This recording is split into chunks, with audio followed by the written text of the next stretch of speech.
नमस्कार बच्चों, आशा करती हूँ कि आपने अपने फिंगर पपेट्स, ये बूढ़ी अम्मा और ये बादल बना लिए होंगे। तो चलिए शुरू करते हैं इस चांद वाली अम्मा कहानी का। शरारत करना सभी को अच्छा लगता है, तो आज हम एक ऐसी ही शरारत वाली कहानी पढ़ेंगे जिसमें कि आसमान है वो एक बूढ़ी अम्मा को बहुत परेशान करता है। तो चलिए शुरू करते हैं चांद वाली अम्मा, ये कहानी जो कि आपकी NCERT किताब रिमझिम में कक्षा 2 की जो रिमझिम है उसमें तीसरे नंबर पाठ में दी गई है। शुरुआत करते हैं कहानी की। बहुत समय पहले की बात है, एक बूढ़ी अम्मा थी, बिल्कुल अकेली। उसका अपना कोई न था। घर का कामकाज उसे खुद ही करना पड़ता था।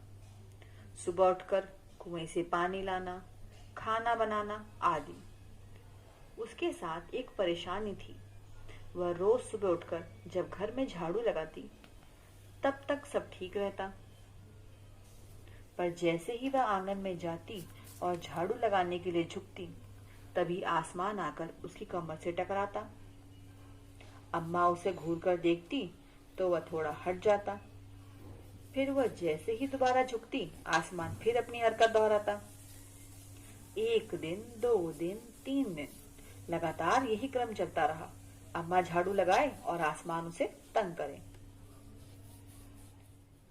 एक दिन कुएं पर पानी भरने को लेकर अम्मा का किसी और से झगड़ा हो गया।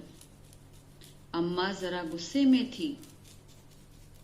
वह झाड़ू उठाकर आंगन में गई और जैसे ही झुकी, आसमान ने अपनी आदत के अनुसार उसे फिर छेड़ दिया। अम्मा ने आव देखा ना ताव और कसकर एक झाड़ू आसमान को दे मारी। आसमान झट हट गया, पर वह भी अपनी आदत से मजबूर था। दूसरी बार फिर अम्मा के झुकते ही टक्कर मारने लगा। अम्मा ने फिर पूरी ताकत से उस पर वार किया। आसमान को एक शरारत सूझी। इस बार उसने झाड़ू पकड़ ली। उधर अम्मा भी झाड़ू पकड़े थी। रस्सा कशी शुरू हो गई। दोनों खींचने लगे। झाड़ू का ऊपर वाला हिस्सा आसमान पकड़े हुए था तो नीचे वाला अम्मा। दोनों छोड़ने को तैयार नहीं थे। अम्मा चिल्लाई, छोड़ मेरा झाड़ू, मेरे पास बस यही एक झाड़ू है। तब भी आसमान ने नहीं छोड़ा।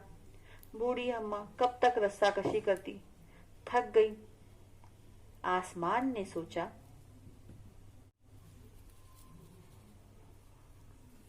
अब वह झाड़ू के साथ ऊपर उठने लगी। उसके साथ साथ झाड़ू पकड़े हुए अम्मा भी ऊपर चलने लगी। वह चिल्लाई, मुझे नीचे छोड़ दे। आसमान ने कहा, अम्मा अब मैं तुम्हें नहीं छोड़ूंगा। वही ऊपर चलकर झाड़ू अम्मा लगाना। अब झाड़ू नहीं छोड़ सकती थी क्योंकि वह बहुत ऊपर पहुंच चुकी थी। तभी उसे वहां आसमान दिख गया। झट अम्मा ने पैर बढ़ाया और चांद पर चढ़ गई, पर झाड़ू नहीं छोड़ी। आसमान को फिर शरारत सूझी। उसने सोचा, अम्मा तो चांद पर चढ़ गई है। यदि चांद उसकी मदद करेगा तो मैं हार जाऊंगा। इन्हें यहीं रहने देता हूं। ऐसा सोचकर उसने झाड़ू छोड़ दिया। अम्मा झाड़ू सहित चांद पर रह गई। वह इतनी थक गई थी कि झाड़ू पकड़े पकड़े ही चांद पर बैठकर सो गई। आसमान ऊपर चला गया। उस दिन से आज तक बूढ़ी अम्मा झाड़ू पकड़े चांद पर बैठी हैं। तो बच्चों, ये थी आपकी कहानी जिसे लिखा है तारा निगम ने।